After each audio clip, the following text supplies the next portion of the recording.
Hello students, welcome to our classes again. मैंने last time आपको एक क्वेश्चन दिया था जो आपको सोल्व करने के लिए कहा था। अगर सोल्व हो गया तो वेल एंड गुड, अगर नहीं हुआ है तो अब करवा देते हैं। तो क्वेश्चन नंबर 8 की बात करते हैं। क्वेश्चन नंबर 8 में आप देख रहे हैं लिखा हुआ है कि आपको कोई 3 कॉन्जिक्यूटिव नंबर इस तरीके से लेने हैं, अगर आप इंक्रीजिंग ऑर्डर में लें और उन्हें 2 से 3 से और 4 से मल्टीप्लाई करें तो इनका ऐड होकर आंसर मिलेगा 74। ठीक है, आपने इंग्लिश में पढ़ लिया, हिंदी में मीनिंग मैंने बता दिया। अब क्वेश्चन शुरू करते हैं। देखिए क्वेश्चन क्या है, सबसे पहले कि 3 कॉन्जिक्यूटिव नंबर्स हैं, तो सबसे पहले लेट करना पड़ेगा। Let the 3 consecutive integers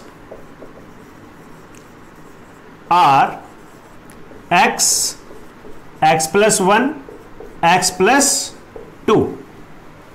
Now according to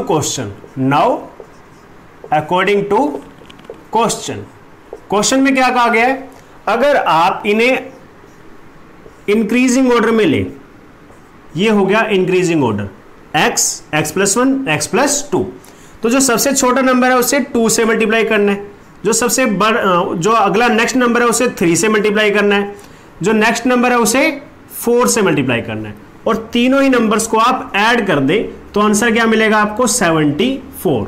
I think आपको अब क्लियर हो गया होगा। तीनों कॉन्जिक्यूटिव नंबर्स को इंक्रीजिंग ऑर्डर में लेने के बाद उसे 2, 3 और 4 से मल्टीप्लाई करो, जो आंसर आएंगे उन सबको ऐड कर दो, आंसर क्या आएगा 74। तो आपको कॉन्जिक्यूटिव नंबर्स फाइंड आउट करने, तो इसे सोल्व करते हैं। सिंपल है ये बहुत ज्यादा। इसका आंसर क्या आएगा 2x, ये जब अंदर मल्टीप्लाई होंगे तो +3x +3। नाउ इसकी बारी है +4x +4 2 जा 8 which is equal to 74। 2x 3x 4x 9x 3 + 8 11 is equal to 74। अब 11 को क्या करोगे, ट्रांसपोज करोगे। Transposing 11 on right hand side we get 9x is equal to 74 minus 11 which is equal to 9x is equal to 63, जहां से x की value क्या आ जाएगी 63 डिवाइडेड बाय 9, क्योंकि 9 कहां जाएगा डिवाइड में, तो आंसर आएगा x का 7। x is equal to 7।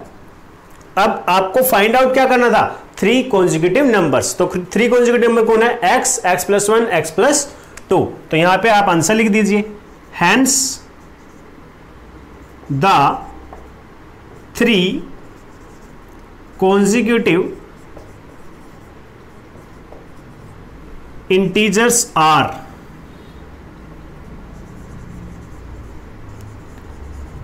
7, 8, 9 and this is your answer. Now अगर हम बात करें अपने क्वेश्चन नंबर 9 की, तो क्वेश्चन नंबर 9 में आपको दिया गया Rahul and Harun's, the ages of the Rahul and Harun in the ratio 5:7, यानी कि दोनों की एज की रेशो कितनी है 5:7 एंड 4 years लेटर, यानी कि 4 साल बाद। अब देखिए अगर आज कोई 5 साल का है, ठीक है, उसकी एज 5 years है, तो नेक्स्ट 4 years में क्या हो जाएगा, ऐड करके हम पता लगा सकते हैं कि उसकी एज कितनी हो जाएगी।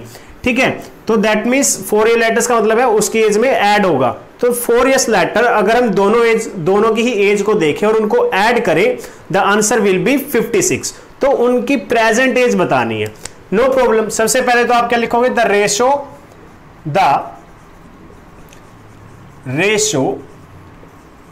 Of present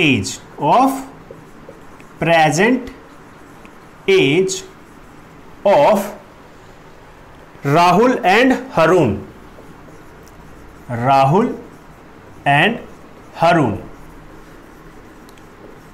is 5:7। ओके, अब जब भी आपको रेशो मिले तो आपको एक कॉमन फैक्टर भी लेट करना पड़ेगा। तो यहां पर लेट कर लेंगे, let the common factor of the ratio, common factor of the ratio is x. So present age of Rahul and Harun is 5x and 7x respectively. ठीक है, दैट मीन्स राहुल की प्रेजेंट एज कितनी है 5x और हरून की प्रेजेंट एज कितनी है 7x। Okay, now 4 years from now, 4 years later भी है यहां पे, 4 years लेटर। तो 4 years लेटर क्या होगा, एज ऑफ राहुल की एज कितनी हो जाएगी, जितनी आज है, आज कितनी है 5x, उससे 4 इंक्रीज हो जाएगी, 5x plus 4। And age of Harun की एज कितनी हो जाएगी, आज कितने साल का है वो, उसकी एज कितनी है 7x। तो 4 years के बाद 7x में प्लस 4, तो 7x प्लस 4।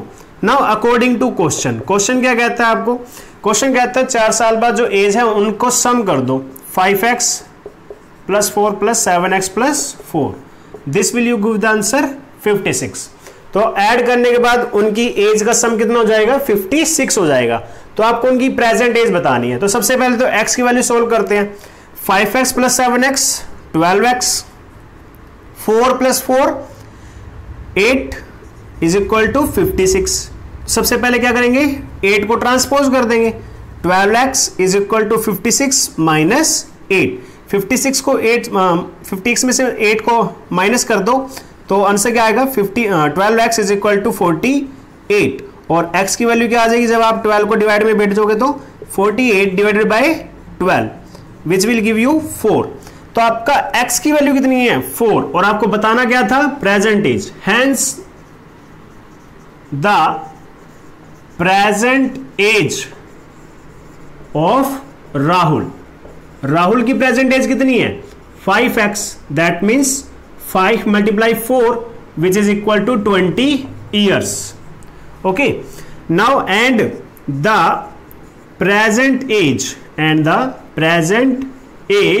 ऑफ हरून की प्रेजेंट एज कितनी है 7x, 7 multiply 4 which is equal to 28 years।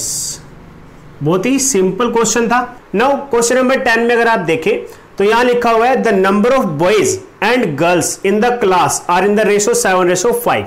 एक बात हमेशा ध्यान रखनी है, रेशो जब दिया जाता है जिसका नाम पहले है और रेशो जिसकी पहले है वो दोनों रिस्पेक्टिवली होता है। फॉर एग्जांपल यहाँ पे बॉयज पहले दिया है और गर्ल्स बाद में, और रेशो क्या है 7:5।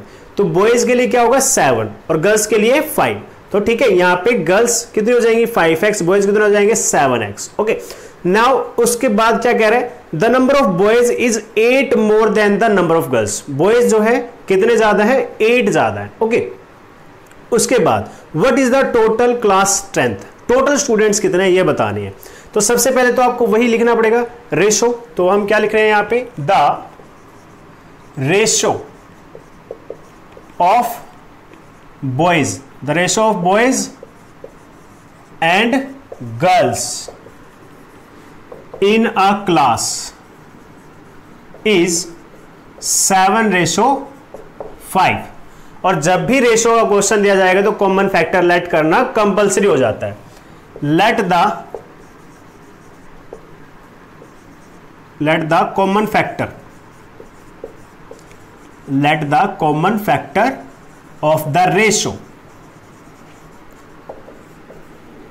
Ratio is x। So the number of boys is equal to 7x and the number of girls is equal to 5x। Now according to question,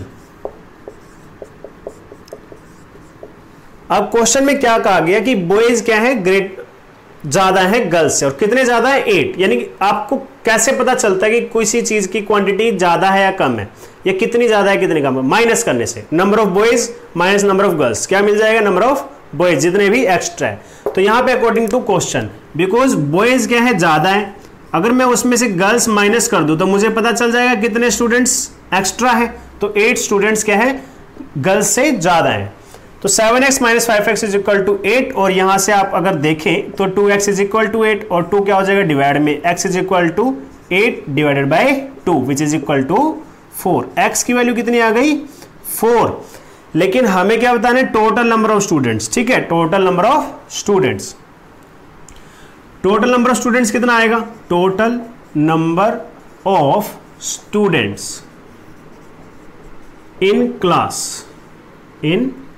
class is equal to boys कितने हैं और girls कितनी है। तो boys 7x, girls 5x, तो कितना हो गया टोटल 12x, और x की वैल्यू कितनी आई है 12 मल्टीप्लाई 4, कितनी आई है 4, तो 12 multiply 4 which is equal to 48। तो यहां लिख सकते हो hence there is 48 students in the class। Okay students, आज की क्लास में बस इतना ही, और ये क्वेश्चन आपका होमवर्क है, आप ट्राई कर सकते हो, और इसी तरीके से वीडियोस देखते रहिए और अपनी स्टडी को कंटिन्यू रखिए। Thank you, have a good day.